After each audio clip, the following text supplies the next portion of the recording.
Ny tena marina aloha ny vahoaka atao Antananarivo avaratrano no nandefa fiantsoana hoe tokony mba hilatsaka hiverina ho solombavambahoaka ny tenako. Marina fa hoe ireo no niantso fa na izany na tsy izany ny tenako koa fa mba nieritreritra an'izay filatsahana ho fidiana ao avaratrano hiverina ho solombavambahoaka ao avaratrano izay indray. Zay zany no anisany ny tena nilatsahako ary iverenako ao anatin'ny atao hoe solombavambahoaka.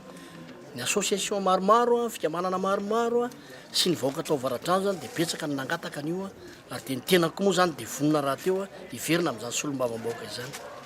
Za aloha dia Arema no nilatsahako solombavambahoaka tato amin'ny faritra tato anatin'ny fivondronana avaratrano. Ny Arema dia indroa no solombavambahoaka tato avaratrano.